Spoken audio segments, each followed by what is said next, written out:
Monsoon सत्र में Congress party और अपोजिशन ने बहुत समय बर्बाद कर दिया है। अब हम देश का समय और पार्लियामेंट का समय को और बर्बाद होने नहीं देंगे। तो सरकार महत्वपूर्ण बिल को पारित करना चाहते हैं। आज हम इम्पोर्टेंट बिल्स दोनों लोकसभा राज्यसभा में हम पारित करेंगे। एक आदमी का नासमझ और एक परिवार का वजह से देश इतना नुकसान नहीं झेल सकता है। पार्लियामेंट को रैंसम में नहीं रख सकता है। ऑपोजिशन के भी कई एमपीज ने आकर के बताया कि वो मजबूर है, उनका नेता जबरदस्ती हंगामा करने देते हैं। यहाँ लोग पार्लियामेंट में चुन के आए हैं जनता का बात रखने के लिए, लेकिन हर दिन हंगामा करते रहेंगे तो फिर एमपी बना क्यों है? अगर कोई मुद्दा है, एक दिन रेज किया है, एक दिन एक मुद्दा रख दिया है, हो गया। रोज रोज एक मुद्दे को लेकर के पार्लियामेंट का समय बर्बाद करना, ये हम लोग इस तरीके के जो समय बर्बाद करने के लिए देश का समय और संसद का समय बर्बाद करने के लिए हम नहीं देंगे। इसलिए महत्वपूर्ण बिल हम पारित करेंगे। आज भी आप देखिए, इलेक्शन कमीशन में जाने के लिए समय खुद मांगा और इलेक्शन कमीशन ने ये इंडी गठबंधन को बोला कि हर पार्टी से 2-2 सदस्य को भेज दो। 30 सदस्य को बुलाया, फिर जाता नहीं है। वो उनके गठबंधन में, इंडी गठबंधन में वो तय नहीं कर पाया कि वो 30 लोग कौन कौन जाएंगे। जब वो अपना नेता तय नहीं कर पाते हैं, प्रतिनिधि तय नहीं कर पाते हैं, फिर इलेक्शन कमीशन से टाइम मांगा क्यों है? अब वो खरगे जी बोल रहे हैं कि सारा अपोजिशन मेंबर जो वीआईपी है, तो 150 लोग क्या इलेक्शन कमीशन का चेयरमैन कमिश्नर का रूम में 150 लोग घुसेंगे क्या? ये कैसे बातें करते हैं? बोलते कि सबको जाना है। इलेक्शन कमीशन ने इतने अच्छे तरीके से 30 लोगों को बुलाया, प्रतिनिधि बात करेंगे।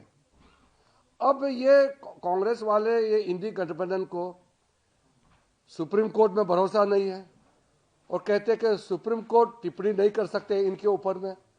इलेक्शन कमीशन में भरोसा नहीं है, इलेक्शन कमीशन को अटैक करते हैं, पार्लियामेंट को विश्वास नहीं करते हैं।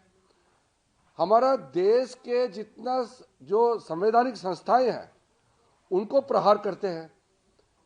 तो ये किसके इशारे में और क्यों भारत का छवि को नुकसान कराने के लिए बार बार हर दिन ये नाटक क्यों करते हैं?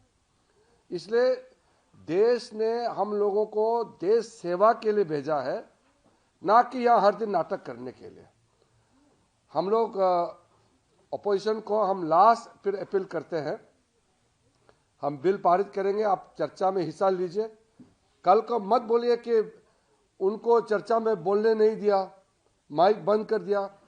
ये फिर झूठ बात फैलाना नहीं है, क्योंकि हम बार बार रिक्वेस्ट कर रहे हैं कि इंपॉर्टेंट बिल्स में हम चाहते हैं कि सब एमपी बोले, सब पार्टिसिपेट करना चाहिए, अपना मत जाना चाहिए। अमेंडमेंट आप डाल सकते हैं, अपना व्यू रख सकते हैं, आप डाइसेंट नोट दे सकते हैं, आप हमारा सरकार का पक्ष को आप नकार सकते हैं, आपका राइट है। लेकिन बोलना तो है ना, पार्लियामेंट में बोलने के लिए आया है। तो मैं आपके माध्यम से आज फिर अपना नाराजगी में जताना चाहता हूं कि आज यहाँ हंगामा करके इलेक्शन कमीशन में जा करके फिर वहाँ भी हंगामा करके अब इलेक्शन कमीशन को अटैक कर रहे हैं। बुलाया, खुद आया नहीं है, फिर इलेक्शन कमीशन को गाली देते रहते हैं दिन भर। ऐसा मत कीजिए। आप इलेक्टेड लोग हैं, चुने हुए प्रतिनिधि हैं, थोड़ा अपना रिस्पॉन्सिबिलिटी को समझिए। देश के प्रति सब जवाबदेही है हम लोग। देश ने जब हमको पार्लियामेंट मेंबर चुन के भेजा है तो फिर व्यवहार भी तो करना पड़ेगा। हम जिम्मेदार लोग हैं। ऐसा गैर जिम्मेदारी करने वाला विपक्ष मैंने आज तक नहीं देखा है। मैं बहुत दुखी हूं, लेकिन फिर भी हम तो संसद का कामकाज करेंगे। हम पूरा जो इम्पोर्टेंट बिल है हम पारित करेंगे आज दोनों सदन में। क्या सर, संसद का कार्यकाल कार्यकाल समय सीमा से पहले खत्म हो सकता है। वो तो देखते हैं। अब विपक्ष तो पार्लियामेंट चलाने में उसका कोई रुचि नहीं है। उनका तो सिर्फ हेडलाइन बनाने के लिए बहुत ही नीचे स्तर का जो शब्द यूज करते हैं, मैं कहना नहीं चाहता हूँ। और इनका पार्लियामेंट संस्थाएं हैं, संवैधानिक संस्थाएं हैं, किसी में विश्वास नहीं। राहुल गांधी जी मैं बहुत देख लिया है, ये सुधर नहीं सकते हैं। नहीं, आज तो इम्पोर्टेंट बिल्स हम इनकम टैक्स बिल्स है, स्पोर्ट्स बिल्स है, और मणिपुर का जीएसटी और डिमांड्स फॉर ग्रांट्स बिल्स है, और शिपिंग मर्चेंट शिपिंग बिल्स है। गोवा में शेड्यूल्ड ट्राइब्स को रिजर्वेशन देने का बिल है। काफ़ी बिल, इम्पोर्टेंट बिल्स आज लगे हुए हैं। हम अब बर्दाश्त नहीं कर सकते हैं। देश का जो हम लोगों के ऊपर जिम्मेदारी दिया है, हम लोग जिम्मेदारी निभाएंगे। ये लोग संविधान को ही नहीं मानते हैं, संविधान को किताब पकड़ते हैं, संविधान को नहीं मानते हैं। एक पार्टी, एक फैमिली और एक व्यक्ति का मनमानी जो करता है वो संवैधानिक हो ही नहीं सकते। वो डेमोक्रेसी में वो लोग संविधान में विश्वास नहीं करते हैं। हम लोग तो लोकतांत्रिक पार्टी वाले हैं। हमारे यहाँ तो नेता कर्म से नेता बनते हैं, वहाँ तो पैदाइश नेता होते हैं। वो लोकतंत्र को कहाँ विश्वास करेंगे? जो एक परिवार ही सब कुछ होता है वो लोकतांत्रिक हो ही नहीं सकता है। इसलिए मूलभूत उनके सोच में डेमोक्रेसी का बारे में कोई विश्वास ही नहीं है। ये लोग, एक आदमी पैदा से ही वो मालिक सोचते हैं अपने आप को, देश और पार्टी को पूरा ठोपता है वो।